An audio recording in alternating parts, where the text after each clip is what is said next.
नमस्कार दोस्तों, आप सभी को मैं मेरे श्री सत्य गाथा चैनल पर स्वागत करता हूँ।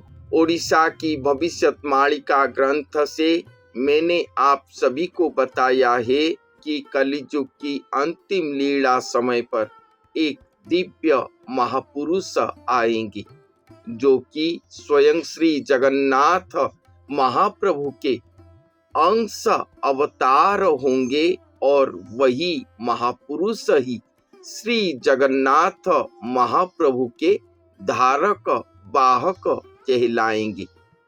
अर्थात स्वयं श्री जगन्नाथ महाप्रभु एक स्वतंत्र स्वरूप सृष्टि करेंगे धरती पर, जो स्वरूप पर अपना दिव्य महाकाया महाजोग करके वो स्वयं नरदेही हो पाएंगे और नरदेही होकर वो कल की लीला करेंगे धरती पर। वही दिव्य महापुरुष के दिव्य गुणों को ओडिशा की भविष्यवाणी ग्रंथों पर वर्णन किया गया है। वही दिव्य महापुरुष के बारे में एक सुंदर सा पंक्ति भविष्यवाणी पुस्तक से आइए सुनते हैं। वीरवर दर्प मरदन तोर बाना, चरण विघाते गिरी होई जाए चुना। पृथ्वी जे पाद भरे कंपे थरहर, तोर समान रे आउ नाही एक वीर। ए तोहर नाम धरी पकाइले राण, कालदंड तेजी पलावंती जंतु राण। मुख देखिण तोहर सिंधु गला घुंची, मुही केमंतरे भ्रात रही को मूर्छी। यहाँ पर स्वयं भगवान वो दिव्य महापुरुष को अपने भाई भ्राता शब्द में वर्णन कर रहे हैं और कहते हैं कि वो महापुरुष स्वयं नरदेही होकर रहे हैं धरती पर, श्री गुरु स्वरूप हैं। वो स्वयं श्री जगन्नाथ महाप्रभु को पाने के लिए सत्य, शांति, दया, क्षमा को धारण करके रहे हैं। इसका मतलब नहीं कि वो दुर्बल हैं, वो सर्वशक्तिमान है। वो सर्वशक्तिमान है, खुद स्वयं अच्युत हैं वो। इसलिए उनके पास अनेक अलौकिक शक्ति रहा होगा और वो ऐसे होंगे कि उनके समान एक भी वीर पुरुष इस संसार में नहीं होगा। चाहे जितना बड़ा बलवान उनके सामने चले आए, पर्वत सम बलवान व्यक्ति उनके सामने चले आए, उसका बड़ा वीर्य हरण करने में, उसके दर्प को हरण करने में उनको एक क्षण भी नहीं लगेगा। ऐसा शक्तिवंत पुरुष होंगे वो महापुरुष। अगर वो अपने चरण को थोड़ा सा भी प्रहार करते हैं तो गिरी पर्वत भी चूना चूना हो जाएगा, चूर्ण हो जाएगा। उनके पाद घात में पृथ्वी कंपमान भी हो सकता है। उनके समान वीरवर इस धरती पर कोई भी नहीं है, ऐसा कहते हैं। अगर कोई वो महापुरुष के नाम को धारण करके कसम दे देता है तो जंतुपति यमराज भी अपना काल दंड को तेज करके वहां से चले जाते हैं। इसलिए जंतुपति भी उनको भय करता होगा। ऐसे महापुरुष हैं वो। इसीलिए तो कहा गया है कि वो महापुरुष के नाम ही भव व्याधि की महौषधि सम है। ये जो महाविपत्ति समय आ रहा है धरती को, वो समय पर वो महापुरुष के नाम को जो भी व्यक्ति धारण करेगा, उनके शरण में जाएगा, वो विपत्ति उसे स्पर्श तक नहीं कर पाएगा। और भी कहते हैं कि वो महापुरुष के मुख को देखकर सिंधु भी पीछे हट जाएगा, समुंदर पीछे हट जाएगा, अपने सीमा रेखा लंघन वो नहीं करेगा। सभी कहते हैं कि कलियुग की अंतिम समय पर सागर प्रखर होगा, एक एक भूखंड सागर के अंदर लीन जाएगा। हमारे पूरी जगन्नाथ धाम के बाद भी कहा गया है कि द्वारिका नगरी की तरह पूरी जगन्नाथ धाम जल प्रलय में लीन होगा। मगर वो महापुरुष जो आएंगे, उनके मुख को देखकर, उनको दर्शन करके सिंधु अपना कूल लंघन नहीं करेगा, वो रहेगा। ऐसा गुरु है वो, ऐसा महापुरुष है वो।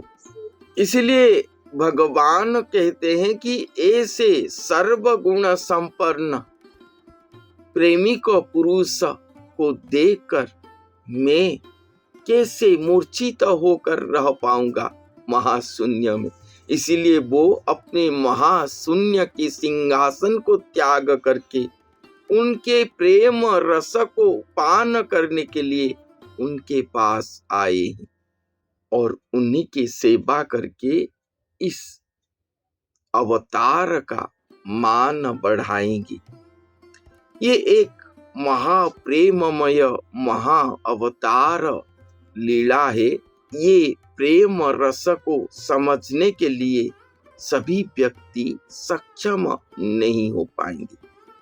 उसके बाद संत लिखते हैं, देवण पुरुष अटे सर्व कर्म गुरु, ताहार लेखन पुणी केबा आन करू, सेही अटई सकल लोक पितामह, ताहांकर संचिलाटी जाबतई देह, समस्तंकर अदृष्ट सर्व कर्मदाता, सकल लोकंक इष्ट हरता करता, और जिला अदृष्ट जहा कर्मफल घिनी, दैव मायारे 84 कोटी जोनी, आतजात हेउथांती नाही किस सुख, दैवर मायारे जे खंडे सर्व दुख, तेणु ताहांक चरणे नमस्कार मोर, ताहांकर पादपद्मे सेवा निरंतर।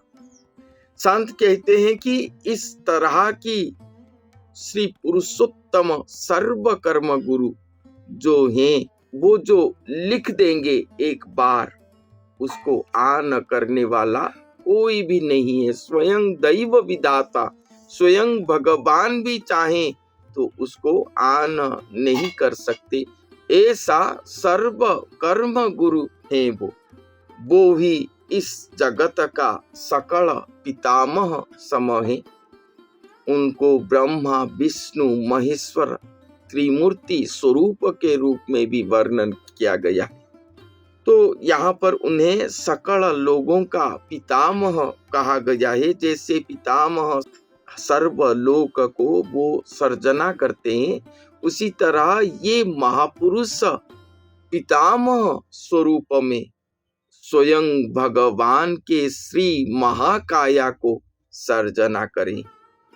ये एक दुर्लभ अलौकिक प्रक्रिया है, जहां पर स्वयं भगवान एक नर स्वरूप को सृष्टि करके वहां पर अपना शून्य महाकाया को संजोग करके खुद नरदेही हो रहे हैं, खुद नरदेही हो रहे हैं। और ये जो गठन प्रक्रिया है स्वयं भगवान की श्री महाकाया का महानिर्माण प्रक्रिया है।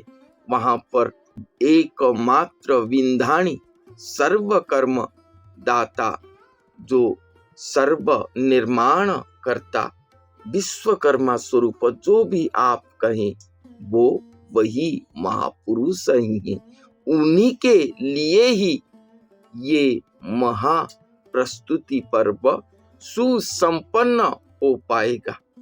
इसीलिए उन्हें यहाँ पर पितामह स्वरूप में वर्णन करे हैं। और स्वयं भगवान कहते हैं कि यही है वो व्यक्ति विशेष, वो ब्रह्मा स्वरूप जो मेरे काया को भी, मेरे देह को भी संचित किए हैं धरती वक्ष पर। वो महापुरुष ही अदृष्ट सर्व कर्मदाता हैं। सभी लोगों का इष्ट हरता करता है। ये सभी आत्मागण अपने अर्जित अदृष्ट कर्म फल के कारण दैवी माया पर पड़ के 84 कोटि योनि में भ्रमण करके यही जन्म मृत्यु चक्र के अंदर आतजात हो रही हैं, दुखी हो रही हैं, मगर इस जन्म मृत्यु चक्र से उद्धार नहीं हो पा रही। यही आत्माओं को मुक्ति मोक्ष एकमात्र वो महापुरुष ही दे सकते हैं। उनके दर्शन मात्र ही आत्माओं का सर्व दुख विनाश जाएगा, नाश जाएगा। जितने भी दैवी माया पर पड़ के ये आत्मागण जन्म मृत्यु चक्र में पड़े हुए हैं, ये सभी का दुख दूर होगा और सभी जन्म मृत्यु चक्र से उद्धार हो पाएंगे। ऐसे दिव्य महापुरुष हैं वो। इसीलिए उन्हीं के चरण में बारंबार नमस्कार करना चाहिए, उनको दंडवत प्रणाम बारंबार करना चाहिए। उन्हीं के चरण पर सभी सेवा करना चाहिए। ऐसा दिव्य गुरु स्वरूप है वो। स्वयं भगवान कहते हैं कि वो मेरे श्री गुरु अवतार हैं, स्वयं प्रबुद्ध बुद्ध स्वामी हैं, सभी से बड़े वयोज्येष्ठ स्वरूप स्वयं भगवान के गुरु स्वरूप। ऐसे दिव्य महापुरुष हैं वो। उन्हीं के चरण पर बारंबार प्रणाम। तो आज के लिए इतना ही। धन्यवाद।